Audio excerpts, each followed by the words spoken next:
गुरुर्ब्रह्मा गुरुर्विष्णू गुरुर्देवो महेश्वरः गुरुः साक्षात् परब्रह्म तस्मै श्री गुरवे नमः. हरि ओम तत्सत. रामकृष्ण हरी. सर्वांना नमस्कार. श्री गुरु काकांना नमस्कार. मुख्य एक विचारधारा मला इथे मांडायची आहे हरिपाठाच्या निमित्ताने. ती प्रथम मांडतो आणि नंतर मग आपण आपल्या 7व्या अभंगाला सुरुवात करूया. अमृतानुभव हा ग्रंथ श्री ज्ञानदेवांनी लिहिलेला आहे आणि हरिपाठ हा ग्रंथ सुद्धा ज्ञानदेवांनी लिहिलेला आहे. जेव्हा मी माझ्या श्री गुरु काकांबरोबर एक चर्चा करण्याचा प्रयत्न केला आणि ती चर्चा मी आज तुम्हाला सांगण्याचा प्रयत्न करतोय की अमृतानुभवामध्ये श्री ज्ञानदेवांनी शब्दखंडन केलेलं आहे, नंतर ज्ञानखंडन केलेलं आहे आणि अज्ञान खंडन केलेलं आहे. तर त्यातला मुख्य जो विचार आहे तो ज्ञानखंडनाचा विचार आपण करूया. की ज्ञानखंडन या शब्दाचा अर्थ मी आत्मा आहे या वृत्ती सहित असलेल्या ज्ञानाचं खंडन श्री ज्ञानदेवांनी केलेलं आहे आणि ज्ञानदेवांना तिथे सहजता अपेक्षित आहे. आणि अशा सहजावस्थेतला जो आनंदाचा अनुभव आहे, जे ब्रह्म मी आहे ते मी आहे, हा अनुभव श्री ज्ञानदेवांना अपेक्षित आहे. पण जेव्हा या हरिपाठाचा म्हणजे हरिनामाचा विचार होतो, पाठ शब्दाचा अर्थ नामस्मरण किंवा नामोच्चरण अशी भूमिका मांडली गेलेली, त्यावेळी या अमृतानुभवामध्ये हरिनामस्मरणाचं कुठेही खंडन केलेलं नाही. आणि ही चर्चा मी मुख्यत्वे माझ्या श्रीगुरूंबरोबर केली. त्यावेळी ते मला म्हणाले की मुखी नाम हाती मोक्ष ऐसी बहुतांची साक्ष, असं श्री तुकाराम महाराजांचं म्हणणं आहे. म्हणजे जेव्हा साधकावस्थेमध्ये मी नाम घेतो त्यावेळी मी नाम घेणारा जो जीव, नंतर ज्याचं नाम घेतो आहे तो विठ्ठल आणि ते नाम, या तिघांमध्ये एकरूपता आहे असं समजून जर मी नाम घेत असेल आणि मी त्या हरिनाम वृत्तीवर असेल तर मी हरीशी साक्षात एकरूपच आहे अशी भूमिका तेथे येते. म्हणजे साधकावस्था काळी सुद्धा मी हरिनाम घेत असेल तर त्या नाम घेते वेळी मी मुक्तच आहे. आणि त्यानंतर काहीशा अनुभवानंतर म्हणजे त्या नामस्मरणाला सहजता येते. ते नाम वैखरी वाणीतनं मध्यमा पश्चंती आणि शेवटी परावाणीत स्थिर होतं आणि मग ते नाम कष्टा वाचून यायला लागतं. त्या नामाला सहजता येते. म्हणजेच त्या नामाच्या निमित्ताने माझी अंतःकरण वृत्ती हरिरूप होते आणि मग भरला घनदाट हरी दिसे या वृत्तीवर माझं नाम येऊन स्थिरावतं आणि सर्वांमध्ये त्या हरीलाच मी पाहायला शिकतो. आणि अशा सहजावस्थेतलं जे नाम आहे ते सुद्धा काय आहे, ते सहजच मला हरिरूप केलेलं नाम सर्वांमध्ये हरी पाहायला शिकवतं आणि मी सहज त्यामध्ये नाम आणि नामीचा अभेद आहे असं समजून सतत नाम घेत राहतो. आता ज्या वेळी मी सतत नाम घेत आहे, सतत या शब्दाचा अर्थ आपल्याला लक्षात घेतला पाहिजे की काही काळ व्यवहारावर माझी अंतःकरण वृत्ती येणार आहे, पण तो सगळा व्यवहार चाललेला जो आहे तो हरिनामात चाललेला असतो. तो नंतर हरीशी व्यवहार चाललेला आहे अशा भूमिकेतनं तो हरिव्यवहार होतो आणि त्या हरिव्यवहाराला हरिनामातनं त्या हरिरूपतेचं रूप येतं. असं जे काय सगळं जे आहे ते हरिनामामुळे घडतं, म्हणून हरिनाम श्रेष्ठ आहे अशी एक आमची चर्चा झाली. आणि त्यावर माझ्या श्री गुरु काका यांनी सहज दुजोरा दिला की हरिनामातला व्यवहार हा हरिरूपच असतो. मग फक्त त्यांनी असा आतमध्ये पक्का विचार केला पाहिजे की प्रत्येक मी घेतलेलं नाम हे विठ्ठलाशी एकरूप करणारं असलं पाहिजे. असं जर नाम माझं असेल तर साधन काळी सुद्धा मी हरिरूप आहे नाम घेतो त्या क्षणी. त्यानंतर मग माझी सहज वृत्ती नामधारणेची होऊन जाते आणि मी माझ्या आनंदाशी एकरूप होतो. एवढं मोठं साधन आहे आणि या साधनाचं कुठेही श्री ज्ञानदेवांनी खंडन केलेलं नाहीये. म्हणून हरिनाम हे श्रेष्ठ साधन आहे ही भूमिका आपल्या पुढे मांडली आहे. ती भूमिका जर आपल्याला लक्षात आली तर या आत्मानात्म विचार करणारी जी काय वृत्ती आहे की जी आपण साधन म्हणून स्वीकारलेली आहे, तर त्याच्याबरोबर या नामस्मरण वृत्तीचा विचार केला तर आपलं साधन हे पळेल.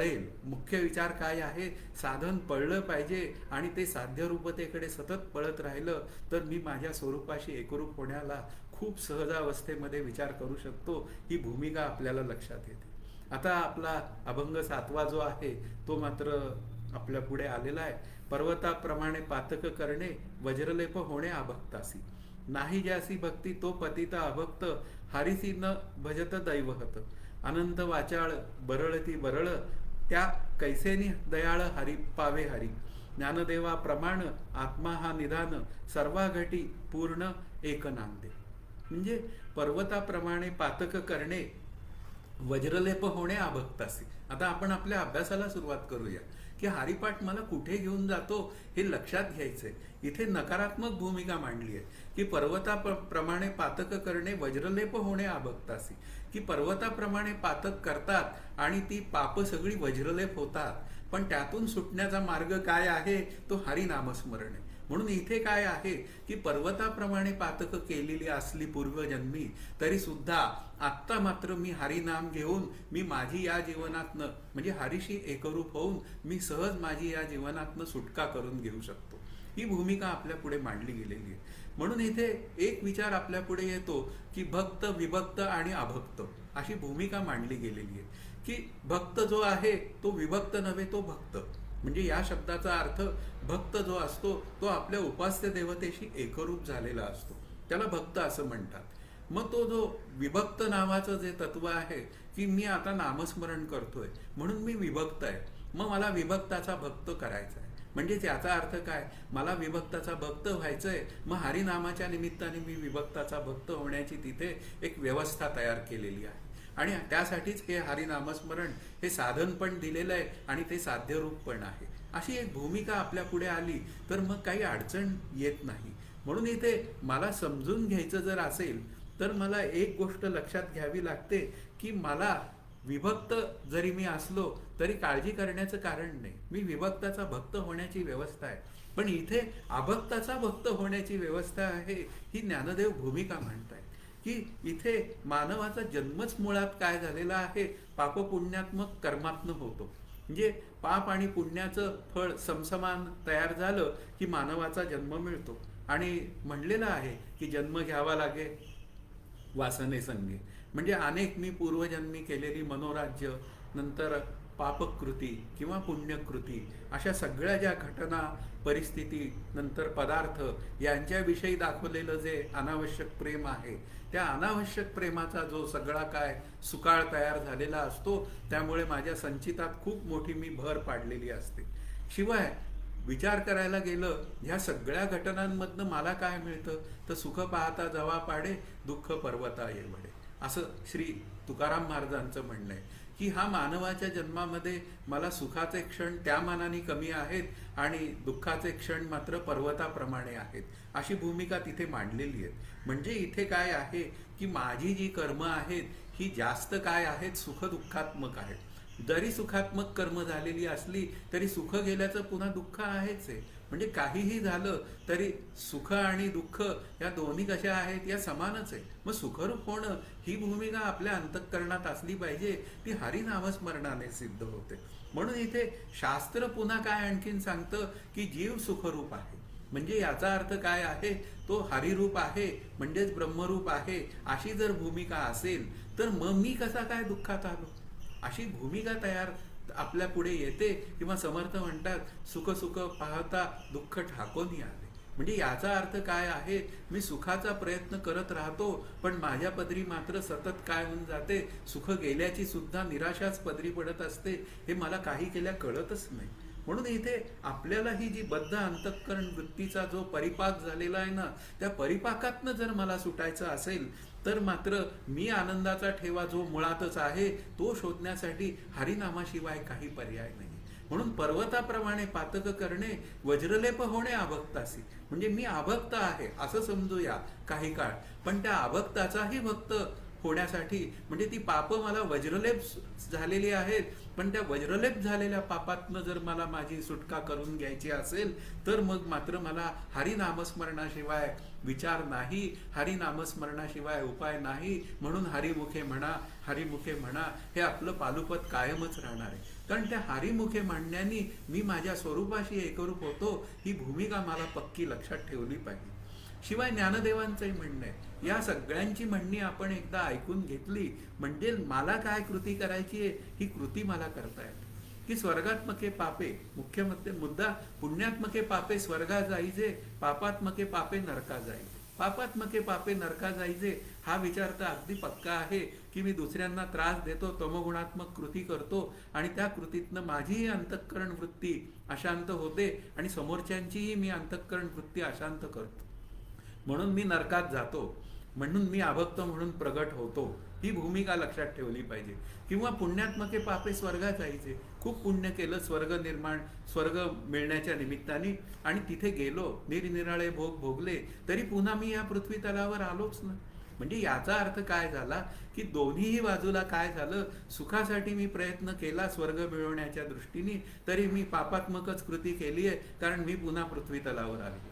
आणि सहजच पापात्मक कृती असेल तर मी या पृथ्वी तलावर येतो, पण मध्ये यमयातना भोगाव्या लागतात. हा विचार केव्हा आणखीन एक वेगळाच आहे. म्हणून इथे काय आहे की स्वर्गात गेला तरी पापीच आणि नरकात गेला तरी पापीच. मग इथे शुद्ध पुण्याची जी गरज आहे, जेणे माते पाविजे ते शुद्ध पुण्य, अभक्ताचा भक्त होण्यासाठी जे काय शुद्ध पुण्य आहे ते नामाचा विचार करणारं शुद्ध पुण्य. की मी जेव्हा नामस्मरण करतो, नाम आणि नामीचा अभेद आहे असं समजून ही गोष्ट कायम अंडरलाईन ठेवायची की मला कायम नाम घेण्याचा प्रयत्न करायचा आहे. ज्या क्षणी मी नामात आहे त्या क्षणी मी स्वरूपाशी एकरूप आहे, असा आतमध्ये पक्का विचार करा. आणि मग हळूहळू ते नामस्मरण माझ्या अंतःकरणामध्ये रुजत जातं आणि त्या नामस्मरणाच्या निमित्ताने आलेला अंतःकरणातला जो प्रेमाचा ओलावा आहे, तो ओलावा मला माझ्या सर्व भक्तांशी म्हणजे सर्व या प्राणीमात्रांशी सहज आनंदाची बोलणी करायला भाग पाडतो. हीच तर खरी आपल्या अभ्यासाची रीत आहे. म्हणून इथे काय आहे की हा जो अभक्त असतो ना, तो नामस्मरण करीतच नाही. आणि मला मात्र काय करायचंय, अभक्ताचा भक्त होण्यासाठी नामस्मरण करायचंय. म्हणून इथे काय आहे, अभक्ताचा भक्त असं जर का व्हावं असं वाटत असेल तर मला नामस्मरणाशिवाय पर्याय नाही. म्हणून पर्वताप्रमाणे पातक करणे, वज्रलेप होणे अभक्ताशी. म्हणजे मी अभक्त जरी असलो तरी त्याचा भक्त म्हणजे मी आनंदाचा ठेवा होण्याचा विचार. भक्त शब्दाचा अर्थ जीवब्रह्माची ऐक्यता हा ज्ञानलक्षणा भक्तीतला विचार आहे. आणि हरीशी एकरूप होणं आणि सगळीकडे हरीच पाहणं हे हरिपाठाचं लक्षण आहे. म्हणून इथे अभक्ताचा भक्त वज्रलेपासारखी पाप सगळी त्याला म्हणजे मला चिकटून बसलेली असतील तरी सुद्धा मी माझ्या आनंदापर्यंत जाण्याचा प्रवास सहज पूर्ण करून जातो. आणि मग त्याचा परिणाम मला काय होतो तर अनंत जन्माची सुखदुःख त्यातून माझी सुटका होते. आणि नाही जर मी हरिच नामस्मरण केलं तर मी अभक्तच राहतो. आणि अभक्तच राहिलो तर अनंत जन्म मला भोगावे लागतात. पुढचं मॉडेल कोणतं आहे हे माझं मला कळत नाही, कारण मी केलेल्या पाप पुण्यात्मक कर्मातनं माझं पुढचं मॉडेल तयार होतं. म्हणून इथे काय आहे, कितीही मी पुण्यात्मक कर्म केली तरी माझी कर्म जळून जात नाही. मुख्य विचार काय आहे, पुण्यात्मक कर्मही जळून जात नाहीत आणि पापात्मक कर्मही जळून जात नाही. ज्ञानलक्षणा भक्तीमध्ये शास्त्र सिद्धांत असं सांगतो, केलेल्या कर्माचं फळ भोगल्या वाचून काही पर्यायच नाही. पण तरी सुद्धा हरिनामस्मरणाने नक्की काय होतं हा विचार करा.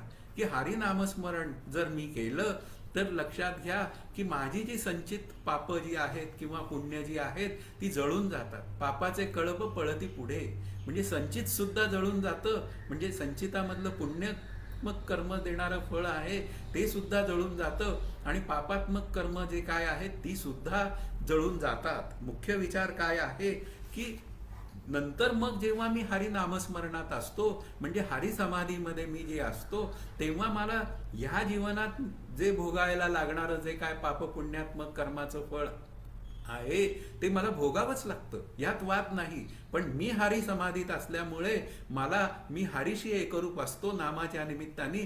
त्यामुळे तो प्रसंग घडला तरी माझी अंतःकरण वृत्ती त्या हरिनामातनं ढळत नाही. आणि अशा रीतीने त्या भोगण्याचा जो विचार आहे त्या भोगण्याच्या विचारातनं माझी सुटका होते. ते भोगावं लागतं पण त्याच्या विचारातनं सुटका होते. म्हणजे सगळी पाप पुण्य हरिरूपच होऊन जातात. अशा पद्धतीने मी आनंदाचा ठेवा होऊन जातो. म्हणजेच पाप पुण्यातीत होतो, पाप पुण्य रहित होतो. ही भूमिका आपल्याला लक्षात घ्यायची आहे. आणि ती केवळ नामस्मरणाने होते. ती अभक्ताला लागलेली जी काय वज्रलेपासारखी पाप किंवा पुण्यात्मक कर्म आहे त्यातून सुटका मला करायची असेल तर हरिनामाशिवाय मला पर्याय नाही, ही भूमिका सतत मला माझ्या लक्षात ठेवली पाहिजे. म्हणजे याचा अर्थ काय आहे की सारांश रूपाने विचार करायची वेळ आली तर फक्त हरिभक्तच पापपुण्यातीत असतात अशी भूमिका आपल्याला तयार करावी लागेल. कारण का, ज्ञानलक्षणा भक्तीमध्ये आपल्याला 2% बाधितानुवृत्तीने त्या पापपुण्याचा सामना करावाच लागतो. आणि मग मी तिथे विचार करून बोलतो की अरे ही पापपुण्य जीवरूप मीशी निगडित आहे, आत्मरूप मीशी निगडित नाहीये. पण इथे मात्र हरिभक्त हरीशी एकरूप होतो हरिनाम घेता घेता, आणि मग ती जी काय पापपुण्य नावाची जी गोष्ट त्याला फळ रूपात येते त्यावेळी त्याचा आणि त्याचा काही संबंधच नाही अशी स्थिती निर्माण होऊन जाते. तो हरीच्या ऐश्वर्य भोगात निघून जातो. हरी ज्या ऐश्वर्यात आहे, आनंदात आहे, त्या आनंदात त्याचं जीवन निघून जातं. म्हणून आपल्याला हरिनाम घेण्याची जास्त आवश्यकता आहे. आपण किती विचार केलेला आहे. आज मी 25 वर्ष झाले त्या आत्मानात्म विचाराचा सगळा विचार करत आहे, आणि आता त्यातून मला शब्दांच्या दृष्टीने पाहायला गेलं तर मला तो सगळा विचार कळलेला आहे. मग माझं गाडं कुठे अडलेलं आहे. माझं चित्त तेवढं शुद्ध नाही, माझं तेवढं चित्त शांत नाही, म्हणजेच तेवढी निष्काम कर्मोपासना नाही. मग हरिनामाच्या निमित्ताने निष्काम कर्मोपासना होते आणि मी माझ्या स्वरूपाशी एकरूप होतो. हा किती सोपा उपाय आहे. पण या सोप्या उपायाला मात्र मी काही जात नाही, कारण जे सोपं असतं ना तेच बहुधा अवघड असतं असं मला वाटायला लागलेलं आहे. कारण मी नाम घेत नाही, मग माझी पाप जी आहेत वज्रलेप झालेली ती काही केल्या जळत नाहीत, अशा पद्धतीने माझी अंतःकरण वृत्ती एक तयार होते. पण अभक्ताचा भक्त जर व्हायचा असेल तर हरिनामस्मरणाशिवाय आपल्याला काहीही दुसरा तरुणोपाय नाही. म्हणून इथे काय आहे की या पापपुण्यातनं, म्हणजे वज्रलेप झालेल्या पापपुण्यातनं माझी सुटका करून घ्यायची असेल तर एकच मार्ग आहे, हरिभक्ती, हरिनामस्मरण. प्रत्येकामध्ये त्या हरीला पाहणं ही भूमिका आहे. म्हणून हरिनामा वाचून एकही प्रायश्चित्त नाही. वारकरी संप्रदायात बघा, काहीही घडलं, पुण्यात्मक कर्म घडलं तरी तो रामकृष्ण हरी म्हणतो, आणि एखाद्या वेळा त्याच्या हातनं चुकीची कृती घडली, म्हणजे पापात्मक कर्म घडलं, तरी तो म्हणतो मला परत असं करायचं नाहीये, रामकृष्ण हरी, हरी तू मला यातून सोडव. मग त्याला ते सोडव म्हणल्याबरोबर तो संचितात भर त्याच्या पडत नाही काय? पडली. पण काय झालं, तो सतत नामस्मरण करतोय म्हणून संचित काय होऊन जातं, जळून जातं. आणि म्हणूनच इथे काय आहे, हरिनामा वाचून दुसरं प्रायश्चित्त नाहीये. इथे प्रायश्चित्त करायचं असेल तर हरिनामस्मरण घ्यायचं, आणि त्या हरिनामामध्ये ही सगळी संचित कर्म जळून जातील. हा मुख्य विचार श्री ज्ञानदेवांनी मांडलाय. म्हणून तो निष्पाप होण्याचा एकच मार्ग आहे, तो हरिनाम घ्या. मग वाल्या कोळीचं उदाहरण आहे की नाही. वाल्या कोळीची किती रांजणं भरलेली होती पापांनी? 7 रांजणं भरलेली होती. पुन्हा त्याचा काही त्या नामावर विश्वास होता का? त्याला राम राम म्हणायला सांगितलं नारद मुनींनी, आणि हा मारा मारा म्हटला उफराट्या नामासाठी. आता समर्थांनी ओवी लिहिली त्याच्यावर की उफराट नाम घेऊन सुद्धा वाल्या कोळी महाराज तरले, आणि ते वाल्मिकी ऋषी झाले. आधी रामायण लिहिलं आणि नंतर रामायण घडलेलं आहे. म्हणजे केवढा पतित पावन सीताराम, तो विचार येणारे पुढच्या याच्यामध्ये, त्यावेळी मी तो मांडेन. पण आत्ता मूळ मुद्दा काय आहे, एवढा पतित वाल्या कोळी तरी सुद्धा तो तरुण गेला. याचा अर्थ काय आहे, मी नाम घ्यावं आणि पापकृतीतनं मी सरळ मुक्त व्हावं. कारण नामामध्ये पापकृती घडण्याचं सामर्थ्यच नाही. कारण नामामध्ये केवळ हरिनामाचा ओलावा आहे, आणि हरिनाम म्हणजे काय आहे, त्या आनंदाची ती प्राप्ती आहे. ही भूमिका आपल्याला लक्षात होते. म्हणून पापे वज्रलेप होतात अभक्ताला, पण त्यातून सुटण्याचा मार्ग एकच आहे की तो हरिनाम घ्या. म्हणून एकाच वेळी आपण काय ठरवलं पाहिजे, एकच गोष्ट ठरवायची की मला आता हरिनामाशिवाय तरणोपाय नाही. असा या पहिल्या चरणाचा अर्थ आहे. मग आता दुसरं चरण असं सांगतं, नाही ज्यासी भक्ती ते पतित अभक्त, हरिसी न भजत दैवहत. नाही ज्यासी हरिभक्ती असं म्हणूया आपण. नाही ज्यासी हरिभक्ती ते पतित अभक्त, म्हणजे जे हरिभक्ती करत नाहीत ते पतित, आणि ते पतित जर का पावन व्हावेत अशी भूमिका आपल्याला अंतःकरणात तयार करायची असेल तर पतित पावन सीताराम, म्हणजे हे सीताराम जे आहेत ते मला पतितात्न पावन करतात. ज्ञानलक्षणा भक्तीमध्ये जेव्हा पतित हा शब्द विचारधारेत येतो तेव्हा जे आत्मस्वरूपापासून पदच्युत झालेले आहेत, म्हणजे जे आत्मस्वरूप ते तत्व मी आहे असं जाणत नाहीत, ते सर्व पतित. म्हणजे तिथे दोनच फक्त क्लास मांडलेले आहेत, एक मुक्त असलेल्यांचा क्लास आणि एक पुन्हा अभक्त असल्यांचा क्लास, अशा पद्धतीने मांडलेला आहे. पण लक्षात घ्या, मग त्या अभक्ताचं लक्षण काय? हरिसी न भजत दैवहत, म्हणजे संपूर्ण आयुष्य तो हरीला कधीच भजत नाही, म्हणजे हरीचं भजन कधीच करत नाही, हरीचं नामस्मरण कधीच करत नाही, हा आपला दोष आहे. आता यातून मला जर बाहेर पडायचं असेल तर मग काय केलं पाहिजे? हरिनामाशिवाय पर्याय नाही. मग त्या अभक्ताचं लक्षण आपल्याला समजून घेतलं पाहिजे की अभक्ताचं लक्षण काय? नाही सगुण भक्ती. आता हे काय आहे? हे अभक्ताचं लक्षण आहे. कारण शेवटी ज्ञानलक्षणा भक्तीमध्ये विचार मांडताना ते तत्व सर्वांमध्ये व्यापून आहे, त्या तत्वाला पाहत तू सगळ्यांशी व्यवहार कर. आता त्या तत्वाला पाहायला गेलं तर ते तत्व कसं आहे? ते तत्व दृश्य नाहीये. मुख्य मुद्दा काय आहे? ते आत्मतत्व दृश्य नसल्यामुळे, 5 ज्ञानेंद्रिय आणि 6 प्रमाणांनी कळत नसल्यामुळे तिथे माझी मोठी पंचायतच होऊन बसते. पण इथे हरीचा विचार केला की तेच ब्रह्मतत्व हरिरूपाने काय झालं? सगुण झालं. आणि सगुण झाल्याबरोबर सर्वांमध्ये ते मी नामाच्या निमित्ताने पाहायला लागलो, आणि असं झाल्यामुळे माझी भक्ती जी आहे, म्हणजे मला ते त्यांच्यामध्ये ते हरितत्व म्हणजेच ब्रह्मतत्व पाहणं, अशा दोन्ही गोष्टी सोप्या होऊन जातात. म्हणून इथे काय आहे? नाही सगुण भक्ती, तो कसा आहे? तो अभक्त आहे आणि तो पतित आहे. अशा पद्धतीने त्याला पतितात्म पावन व्हायचा असेल तर स्वबुद्धीवरचा विश्वास, त्यांनी स्वतःच्या बुद्धीवरचा विश्वास बाजूला केला पाहिजे.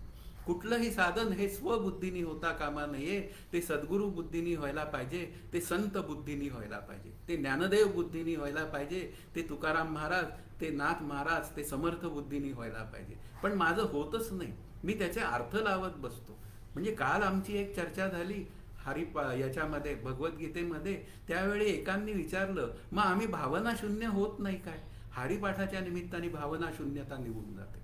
कारण एके ठिकाणी आत्मानात्म विचार करता करता मी माझ्या सुखदुःखांना विशेष रूपाने जे काय प्रगटीकरण आहे त्याला मी शांत करतो, आणि त्यावर त्यांचं मत होतं, मग भावना शून्यता मिळत नाही काय? नाही, तिथून आपल्याला एक्साइटमेंट जी नावाची जी गोष्ट आहे सुखदुःखांच्या निमित्ताने, त्या एक्साइटमेंटला मला दूर करायचंय आणि माझी अंतःकरण वृत्ती शांत ठेवायची आहे. मग ती हरिनामाने ठेवणं किती सोपं आहे की हरिनामामध्ये एक्साइटमेंटच नाही. मी माझ्या स्वरूपाशी एकरूप असल्यामुळे, म्हणजे हरिनाम घेतो त्यावेळी मी हरीशी एकरूप असल्यामुळे माझ्यामध्ये एक्साइटमेंटचा विचार कुठे येणार आहे? कारण घडणारा प्रसंग आणि माझा काही संबंधच नाही, अशा भावात तो अंतःकरण वृत्तीत वावरतो हरिनाम घेणारा. म्हणजे मी जर हरिनाम घेतलं तर काय आहे? ते नामसाधन मात्र मला कुठे घेऊन जातं. पण स्वबुद्धीने विचार करणारी लोक नामसाधनेला तुच्छ मानतात. ज्ञानलक्षणा भक्ती करणारी माणसं, आत्मानात्म विचार करणारी माणसं त्या नामाला तुच्छ मानतात आणि ते नाम घेत नाही, पण कोसो दूर ते आत्मस्वरूपापासून जातात, हे त्यांना कळत नाही. पण करणार काय? आता शब्दज्ञानाने कळलंय ना, मग आता नामसाधनेचं साधन चालव आणि त्याचा एकदा इफेक्ट बघ, अशी भूमिका श्री ज्ञानदेव माझ्या पुढे मांडतायत. म्हणून इथे असा जो दुर्दैवी म्हणजे विचार करणारा जो असतो, स्वबुद्धीने विचार करणारा, तो दुर्दैवी भक्त असतो, म्हणून तो पतित होतो. आणि असं दैवहत म्हणजे तू तुझ्या नशिबा पुढे काय मांडून ठेवलेलं आहे हे तुला कळत नाही, ही भूमिका मांडलेली आहे. पुन्हा भगवत भक्त म्हणजे सतत नामस्मरणात असलेले भक्त प्रल्हाद काय म्हणतात की जो नाम घेत नाही तो उच्च जातीत जन्माला आलेला असला तरी तो चांडाळच असतो, म्हणजे चांडाळापेक्षा नीच ठरतो. म्हणजे इथे काय आहे की हा जो असुर कुळात जन्मलेले भक्त प्रल्हाद ते म्हणतायत की नाम घेतलं तर तिथे जातीचा विचारच उरत नाही, तो एकच हरिभक्त या जातीने ओळखला जातो. सद्गुरूचा अंकिला हरिभक्त, तसा नामाचा अंकिला हरिभक्त, अशा पद्धतीने तो हरिभक्त ओळखला जातो. आणि मग तो अभक्ताचा भक्ताकडे जी वाटचाल आहे ती सहज होऊन जाते. तो पतित पावन सीताराम म्हणजे त्या पतितात्न, म्हणजे मी अभक्त रूपाने मी त्या आत्मस्वरूपा असताना सुद्धा तिथून पदच्युत झालेलो आहे, पण मी माझ्या स्वरूपाला जोडला जातो. म्हणून इथे काय आहे, या अभक्ताचा विचार सारखा करण्याचं कारणच ते आहे. कारण तिथे कुठेतरी माझी एक जी काय म्हणून या फोटो फ्रेम आहे ती ज्ञानदेव मला दाखवत आहेत की तू काय आहेस. आणि तू काय होऊ शकतोस. वास्तवात तू स्वरूपाचाच ठेवा आहे, पण या अभक्तपणामुळे, स्वबुद्धीच्या विचारामुळे तू खऱ्या आनंदाशी एकरूप होऊ शकत नाही. म्हणून या अभक्ताकडून परमेश्वर प्राप्तीसाठी कोणतंही साधन घडत नाही. सतत स्वार्थी वृत्तीने तो जीवन जगतो, सतत स्वतःचा विचार करतो आणि मग स्वतःला मोठं दाखवण्याचा प्रयत्न करतो. असे सगळे जे काय असतात सो कॉल्ड भक्ती करणारे, विचार करणारे, ते सगळे पतित आहेत असं श्री ज्ञानदेव म्हणतायत. आणि या पतितातनं माझी सुटका व्हावी, या पतित विचारातनं माझी सुटका व्हावी म्हणून मी काय केलं पाहिजे, मी हरिभक्ती केली पाहिजे. मी हरिभक्ती न करण्याचं कारण हे इथे आपल्या पुढे मांडतायत आणि त्यातून हरिभक्तीनेच सुटका होऊ शकते, म्हणजे हरिनामाने सुटका होऊ शकते, ही भूमिका तिथे मांडली. पुढचं जे चरण आहे ते असं सांगतंय, अनंत वाचाळ बरळ ती बरळ, कैसेनी दयाळ हरी पावे. की मी इतकी निरर्थक बडबड करत असतो आणि ती निरर्थक बडबड करून कैसेनी दयाळ, वास्तवात हरी दयाळू आहे, कैसेनी दयाळ हरी पावे.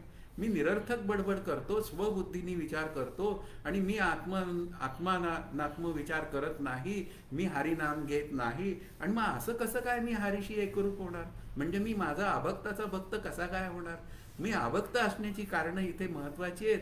म्हणून इथे केवळ हरिनामाने संचित प्रारब्ध क्रियेवण झाला अवघा नारायण, ही भूमिका आपल्या वाट्याला येते की संचित कर्म जी आहेत ती जळून जातात.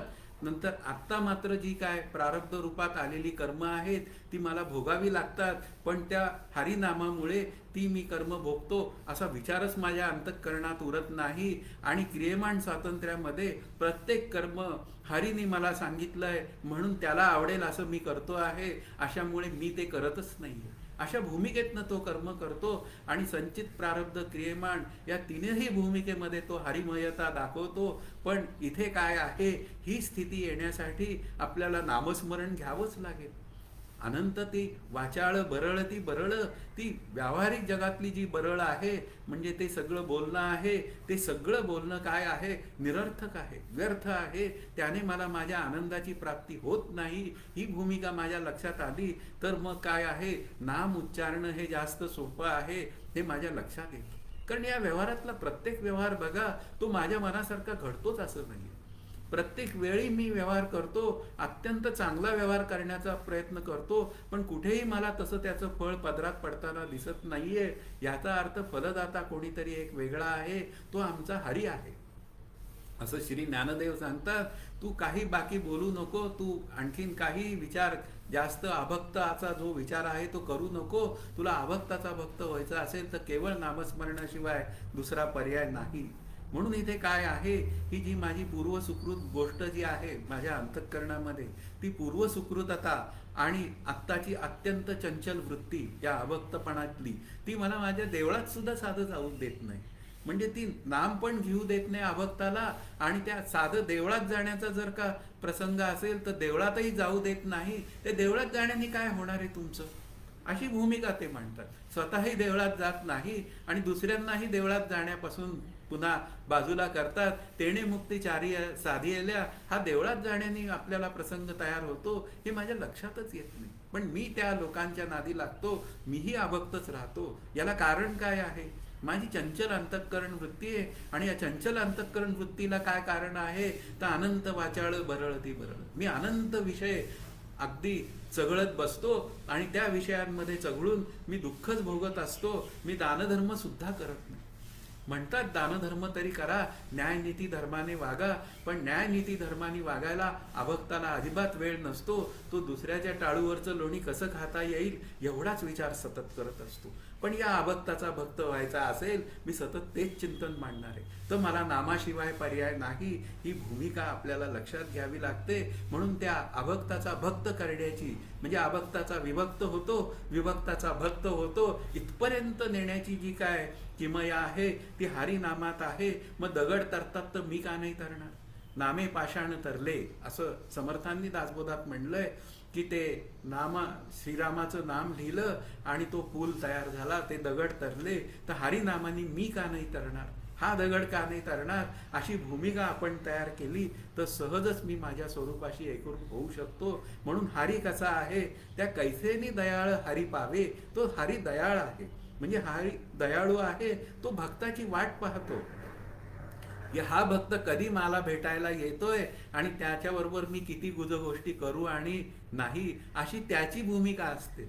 तो विठ्ठल माझ्या प्रतीक्षेत असतो. ये बाबा ये, तू ये. नामदेवांसारखा भक्त तिथे जातो. नामदेव महाराजांसारखे भक्त तिथे जातात, ते देवाशी बोलतात, देव त्यांच्याशी बोलतो. मग मी नामदेव महाराजांच्या स्तरावर गेलो तर देव माझ्याशी का बोलणार नाही? म्हणजेच याचा अर्थ काय आहे, अगदी साक्षात देव येऊन माझं समजा तेवढं पुण्य नाहीये असं गृहीत धरूया, तरी सुद्धा मी देवळात गेलो आणि त्या हरीला मी बोललो की हरी बाबा, अरे बाबा माझ्यावर असा घोर प्रसंग आहे, तुझ्याशिवाय मला कोणी मदतीला नाही. मग हरी पण म्हणतो ठीक आहे, तू काही काळजी करू नको, तू घरी जा. आणि मग तो प्रसंगातनं निभावून जातो. आणि निभावून गेल्यावर पुन्हा काय होऊन जातं, पुन्हा मी अभक्त रूपात येतो. आणि मग मी काय म्हणतो, कोण हरी आणि कोण मी, काय माझा हरीचा संबंध? अरे त्यांनी मला त्या घोर प्रसंगातनं दूर केलं, ते सगळं काही विसरून जातो सोयीस्करपणे, हे अभक्ताचं लक्षण. आणि मग पुन्हा अनंत वाचाळ बरळ ती बरळ, तो दयाळू हरी मला कधी कळतच नाही. तो हरी किती दयाळ आहे तर भक्त प्रल्हादाला प्रत्येक क्षणी त्या हरीने वाचवलेला आहे. कितीतरी त्याच्यावर घोर प्रसंग आलेले आहे. म्हणजे याचा अर्थ तो योगक्षेम माझं वाहत असेल तर त्याचं नाम घेणं एवढं सोपं काम जे आहे ते माझ्या अंतःकरणात का तयार होत नाही, याचं कारणच मी अभक्त आहे. अनंत वाचाळ बरळती बरळ, सतत मी या देहादी प्रपंचाचे विषय चगळत राहतो आणि त्यामुळे हारिसी न भजसी कवण्या गुणे, अशी भूमिका आपल्या पुढे येते. म्हणून इथे काय आहे, नुसती शाब्दिक पारमार्थिक बडबड सुद्धा त्या बरळीमध्येच येते. म्हणजे ते तत्व मी आहे इथपर्यंतचा जो विचार आहे ना, तो माझ्या कृतीतनं तयार झाला पाहिजे. ज्ञानलक्षणा भक्तीचा विचार तो आहे. मग इथे काय आहे, ती कृतीशिवायची जी सगळी क्रियेविण वाचाळता व्यर्थ आहे, अशी भूमिका समर्थांनी मांडलेली आहे. की मी त्याप्रमाणे कृतीच केली नाही तर कसं काय मी त्या आनंदाशी एकरूप होणार. म्हणून इथे काय आहे, त्या प्रत्येक कृतीला हरिनामाच्या प्रेमाचा जिव्हाळा असला पाहिजे.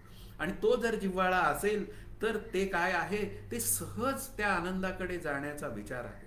म्हणून इथे ते बरळ शब्दामध्ये काय आहे की निरर्थक बडबड जी आहे ना, ती झोपेत बडबड होते. बघा, की झोपेमध्ये माणूस बरळतो आणि मग सकाळी उठल्यावर त्याला सांगितलं ना की काल तुम्ही बोलत होता, त्यावेळी तो म्हणतो मी बोलत होतो का.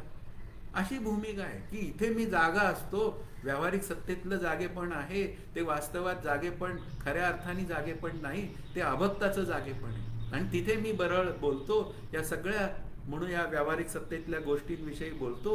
व्यावहारिक सत्तेत व्यवहार करू नका असं भगवंताचं म्हणणंच नाहीये, पण तो व्यवहार झाला की परत हरिनामात या असं त्याचं म्हणणं आहे.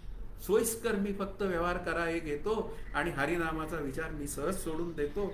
म्हणून इथे काय आहे, भक्ती वाचून आत्मज्ञानाची जी काय बडबड आहे ती क्लेशकारक आहे.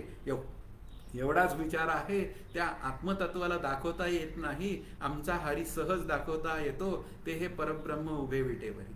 अशा पद्धतीने मला ते परब्रह्म सगुण रूपात दाखवता येतं.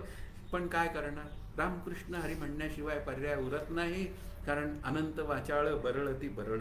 म्हणून आपल्याला लक्षात घ्या की जो ज्ञानरूप झालेला आहे तो स्वाभाविकपणे या सगुण मूर्तीविषयी त्याचं प्रेम अधिकच असतं. आणि मग या अभंग बघावेत ना, या प्रत्येक भक्तांचे अभंग बघावेत, संतांचे. संत हे भक्तच आहे. मग बघा ना त्यांचे अभंग, रवी सुकुमार मदनाचा पुतळा, नंतर सुंदर ते ध्यान उभे विटेवरी. म्हणजे हे सगळे जे काय अभंग आहेत ते सगुण भक्तीचं वैभव सांगणारे आहेत. सुंदर ते ध्यान उभे विटेवरी, करकटावरी ठेवून या मकर कुंडले. मुख्य मुद्दा काय आहे, त्या विठोबाचं सगळं जे काय वर्णन आहे, रवी सुकुमार मदनाचा पुतळा, म्हणजे तो मदनाचा पुतळा आहे. आणि आम्ही मात्र काय समजतो, स्वतःला मदनाचे पुतळे समजतो आणि व्यावहारिक सत्तेत वावरतो. आणि एक दिवस या पुतळ्याचं गर्वहरण होतं, पण काही कळत नाही, कारण अभक्ताचा भक्त होण्यासाठी नामाशिवाय काय पर्याय आहे.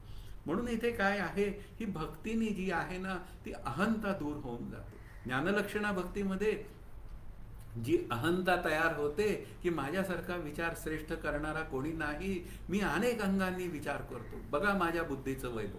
अशी जी काय अहंता आहे, ती जर का ज्ञानाची अहंता दूर करायची असेल, कारण जिथे जोपर्यंत अहंता आहे तोपर्यंत आत्मज्ञानाचा विचार म्हणजे आत्मस्वरूपाशी ऐक्यतेचा विचार हा झालेलाच नाहीये. त्या ज्ञानाचं खंडनच आहे बुद्धिवृत्तीच्या स्तरावर. पण त्या ज्ञानाचं जर का म्हणूया अहंतेचं जे स्वरूप आहे ते मला दूर करायचं असेल तर ज्ञाने मोक्षू घडे ते निमालेनी, म्हणजे ते अहंकारिक वृत्तीचे विचार आहेत ते निमाले पाहिजेत. आणि ते निमवायचे असेल तर मग मला हरिभक्तीशिवाय काय पर्याय आहे. म्हणून हरिमुखे म्हणा, हरिमुखे म्हणा, पुण्याची गणना कोण करी. म्हणून पुण्याची गणना करायची असेल म्हणजे पुण्य जर मला गोळा करायचं असेल तर हरी नामातनं पुण्य गोळा करावं. ते जेणे माते पाविजे ते शुद्ध पुण्य असतं, ते हरीशी एकरूप करतं म्हणजे ब्रह्माशीच एकरूप करतं. म्हणून भक्ती वाचून ज्ञानाची शाब्दिक बडबड जी आहे ना ती व्यर्थ बडबड आहे. म्हणून वक्ता असावा साचार अनुभवाचा, अशी भूमिका श्री समर्थांनी मांडलेली आहे. तो साक्षात आनंदाशी एकरूप झालेला हरिनामातनं एकरूप झालेला असावा. आणि मग असा साचार अनुभवाचा वक्ता जो आहे ना तो कर्म उपासना नाम ध्यान आणि पुन्हा विचारधारा, थोडासा विचारधारा, अशा भूमिकेतनं तो आपली भूमिका मांडतो. म्हणून प्रत्येक कर्म माझं हे नामाच्या संगीतमय म्हणूया उच्चारण्यातच हे सगळं कर्म घडलं पाहिजे. सगळं नामाचं म्युझिक हे कायम चालू पाहिजे माझ्या अंतःकरणामध्ये. आणि ते जर नामाचं म्युझिक सतत चालू असेल तर मग मी ते नाम श्रद्धायुक्त अंतःकरणाने घेतलं पाहिजे. सगुण भक्तीची मी त्याला जोड दिली पाहिजे. आणि मग तो उपासनेचा मार्ग इतका मोठा मोकळा होतो. अशा पद्धतीने मोकळा झालेला उपासनेचा मार्ग जो आहे तो माझ्या स्वरूपापर्यंत घेऊन जातो. पण त्यासाठी अनंत वाचाळ बरळ ती बरळ, ही बरळ जी आहे ती मला दूर करावी लागेल. त्या व्यावहारिक सत्तेतले विचार मला कुठेही आनंदापर्यंत घेऊन जात नाही. म्हणून शाब्दिक बडबड करणाऱ्यांना तुकाराम महाराज म्हणतात गबाळ आहेत. आणि गबाळ शब्दाचा अर्थ कचरा. आमच्या ऑफिसमध्ये व्हेलॉसिटी घ्यावी लागायची, मग ते फिजिकल मॉडेल होतं. मग त्या पाण्यामध्ये काय यायचा, कचरा यायचा. मग त्या लेबर लोकांना म्हटलो की अहो ते प्रॉप्युलर चालत नाहीये. मग ते म्हणतात हे गबाळ अडकलंय.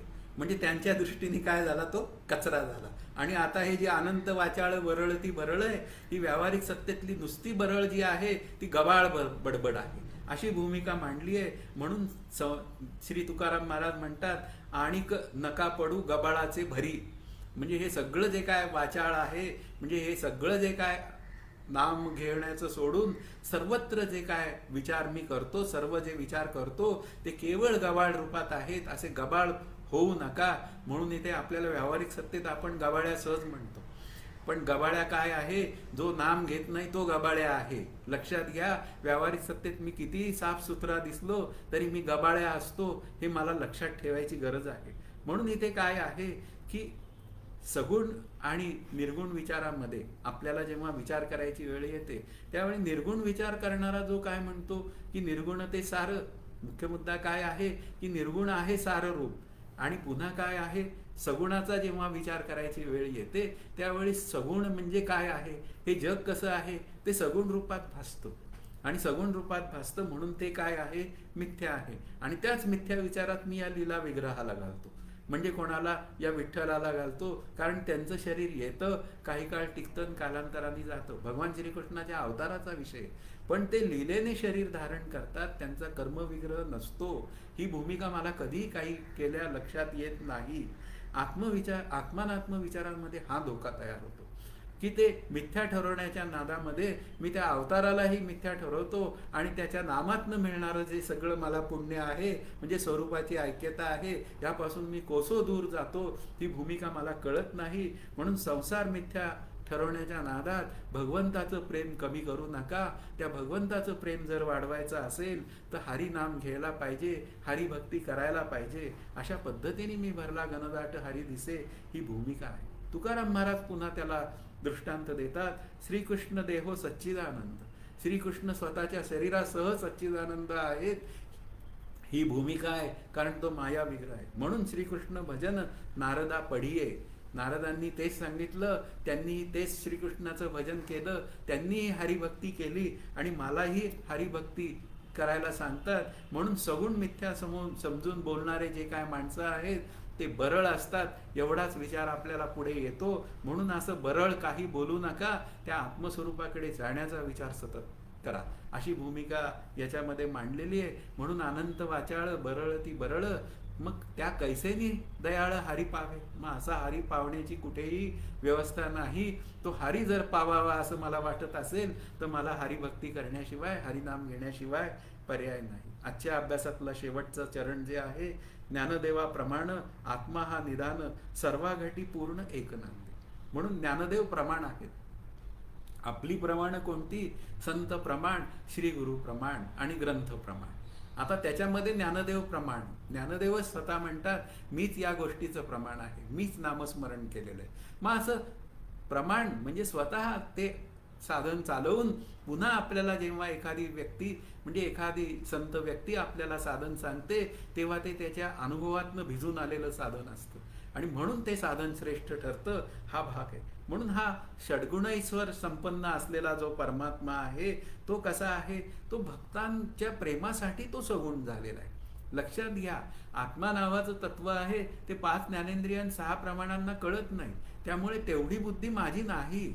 मग नाही तर काय झाला? तेच आत्मस्वरूप दयाळ झालं आणि ते हरी रूपाने माझ्या पुढे आलं. मग हरी रूपाने माझ्या पुढे आलं तर मग आत्मा आणि हरीमध्ये मी भेद का करावा? मी अभक्त असल्यामुळे भेद करतो, पण अभक्ताचा भक्त व्हायचा असेल तर तो भेद न करावा, म्हणजेच हरिनाम घ्यावं, ही भूमिका आपल्याला लक्षात ठेवली पाहिजे. म्हणून नामरूपात्मक भगवंत होऊन सुद्धा तो नामरूपात अडकत नाही, लिप्त होत नाही. तो सर्वांपासून तो काय राहतो? अलिप्तच राहतो. ब्रह्मस्वरूपाप्रमाणे तो अलिप्तच राहतो आणि लिप्त असलेल्या मला म्हणजे अभक्ताला तो अलिप्त करतो. अलिप्तपण मज देरे राम, ही मागणी कोणाकडे करतायत? श्री समर्थ. ती त्या सगुण रामाकडे करतायत, श्री गुरु रूप असलेल्या रामाकडे करतायत. त्या आत्मरूप रामाकडे मागणी कशी काय करणार? मागणार कसं मी? मग मागणंच मागायचं असेल तर ते सगुणाकडे जाऊन मागणं मागावं लागतं. मग तो अलिप्त असलेला राम काय आहे? रवी सुकुमार, पुन्हा मदनाचा पुतळा, इतका सुंदर आहे आणि असा सुंदर घनश्याम घननीळ राम तो माझ्या पुढे आलेला आहे. तो माझी वृत्ती आनंदाची करतो, नाही तर काय करतो? अशा रीतीने मी त्याच्या पुढे आनंदाचा ठेवा आहे. मी अभक्त असलो तरी तेवढ्या पुरता आनंदाची एकरूप होतो. मग त्याचं म्हणणं काय आहे? त्या रामाचं तेवढं एकच म्हणणं आहे, तू माझं नाम घे. स्पष्टपणे बोलतोय तो मला, तू नाम घे, नामीशी म्हणजे माझ्याशी एकरूप होऊन जाशील. काही काळजी करण्याचं कारण नाही, तुला कुठलीही अवघड साधनं करण्याची गरज नाही. म्हणून आत्माच ब्रह्म आहे, ब्रह्मच हरी आहे. म्हणून हरी सुद्धा अविनाशी, ब्रह्म अविनाशी, मग हरी आमचा अविनाशी. अशा पद्धतीने तो अविनाशी आहे. म्हणून अवतार रूपात सुद्धा तो अविनाशीच आहे. ही भूमिका मला माझ्या लक्षात आली पाहिजे. म्हणून इथे काय आहे? नित्य शुद्ध बुद्ध मुक्त दशेतच ब्रह्म सर्वज्ञ सर्व शक्तिमान राहू शकते. मुख्य विचार काय आहे? भगवान श्रीकृष्ण अर्जुनाला म्हणतात, अवतार काळी माझे शुद्धत्व नाहीसे होत नाही, मी सहजच शुद्ध राहतो. पण काय आहे ते शुद्धत्व?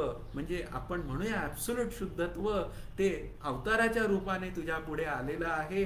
आणि अवताराच्या रूपाने आलेलं जे शुद्ध रूप आहे ते सर्व घटांमध्ये याचा अर्थ सर्व उपाधींमध्ये ते व्यापलेलं आहे. त्या व्यापलेल्या तत्वाचा तू अनुभव घे, म्हणजेच हरीचा अनुभव घे आणि त्याला हरी नामाचंच फक्त जोड आहे. म्हणून सगुण मी माया रहितच आहे. तो भक्तासाठी केवळ निदान झालोय, म्हणजे घबाड झालोय. म्हणजे हा घबाड योग आहे. सगुण रूपात भगवंताचं येणं हे त्या अभक्ताच्या दृष्टीने, भक्ताच्या दृष्टीने हे घबाड योग आहे. म्हणून ते विभक्ताचा भक्त करतं, अभक्ताचा भक्त करतं, ही भूमिका तिथे आहे. आणि सर्व साक्ष काढायची जेव्हा वेळ येते त्यावेळी सगळे संत या विठ्ठलाचीच साक्ष काढतात. तोच एक सर्व साक्षी आहे. तुमचा तुम्ही केला गोवा, असं ते तुकाराम महाराज म्हणतात. आता तुम्ही सगुण रूपात येऊन अडकला, आमचा फायदा झाला. म्हणजे आम्हाला हरिभक्ती करायला मिळाली आणि आम्ही हरिभक्ती करून आम्ही काय झालो? तुझ्याशी एकरूप झालो. आणि पुन्हा भगवंताकडे तुकाराम महाराज काय मागताय? तू देव मी भक्त ऐसे करी. आता हे कशासाठी करी? अहो ती भक्ती करण्यासाठी करी. एवढं मोठं भक्तीचं मोल आहे. पण अभक्त माणसाला ते कळत नाही. तो तो त्याचा तो जाणे. पण मी जर अभक्त असेल तर आता नामाला सहज सुरुवात करावी आणि अभक्ताचा भक्त होण्यासाठी मी हरीशी एकरूप होण्यासाठी नाम घ्यावं, म्हणून सगुण नामाने हरिभक्ती होते आणि तो देव माझ्याशी जोडला जातो. मग भक्तावर तो अपरिमित प्रेम करतो. तो भक्ताच्या प्रेमासाठी जणू काही एकदेशी होतो.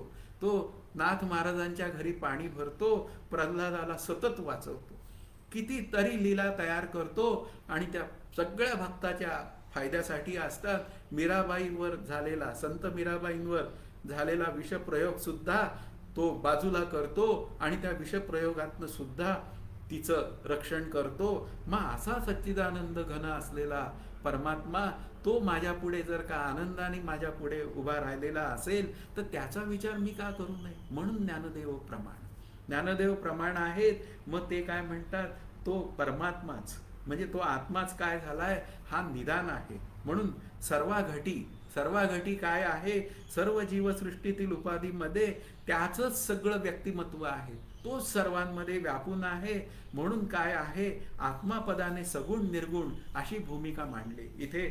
ज्ञानदेव प्रमाण आत्मा हा निदान. मग त्यातला जो आत्मा नावाचा जो विचार आहे तो सगुण निर्गुण हरी अशा पद्धतीने मांडला विचार आहे की तो निर्गुणच सगुण झाला, म्हणजे सगुणच निर्गुण रूप आहे. आणि मग काय म्हणतात, ते सगुण रूपाचं आणि निर्गुण रूपाचं ऐक्य दाखवल्यानंतर तो सर्वाघटी आहे. मुख्य मुद्दा काय आहे, तो सर्व उपाधींमध्ये तोच व्यापून आहे आणि पूर्ण पदाने आपल्याला स्पष्ट समर्थांचं वचन तिथे आहे, सगुणाचे नि आधारे निर्गुण पाविजे निर्धारे. म्हणजे तो पूर्णच आहे. ओम पूर्णमद पूर्णमिदम, तो पूर्णच आहे आणि तो पूर्णच असल्यामुळे अपूर्णतेची झळ जी आहे माझ्या अभक्त निमित्ताने आलेली माझ्या अंतःकरणात, त्यातून तो मला दूर करतो आणि तो मला पूर्णच करून टाकतो. अशा पद्धतीने पूर्ण पदानी सगुणाचा आधारच घ्या, म्हणजे सगुण नामाचाच आधार घ्या, ही भूमिका मांडलेली आहे. निदान शब्दाने अनंत गुणांनी तो नटलेला आहे. भक्ताच्या निमित्त तो अनंत गुणांनी नटून सुद्धा तो गुणरहितच आहे. भक्तांसाठी तो सगळ्या लीला धारण करतो आणि त्या लीला धारण करून तो सहजच मला माझ्या स्वरूपाशी एकरूप करतो. म्हणून इथे नांदे शब्दांनी मुख्य मुद्दा काय आहे, सर्वाघटी पूर्ण एक नांदे म्हणजे सर्वांच्या म्हणजे उपाधींमध्ये तो एकरूपत्वाने नांदतो याचा अर्थ त्याचं वास्तव्यच आहे. जे सर्वांच्या रूपाने त्याचंच वास्तव्य माझ्या पुढे येतं. म्हणून भरला घनदाट हरी दिसे, ही भूमिका आपल्या पुढे तयार होते. मग त्याला प्रमाण काय आहे तर ज्ञानदेव प्रमाण. म्हणून इथे काय आहे, प्रमाण शब्द सगुण श्री हरीच प्रमाण आहे असं सांगतात. अन्यथा प्रमाणाची गरज नाही. म्हणून केवळ नाम घ्या असं श्री ज्ञानदेव म्हणतात.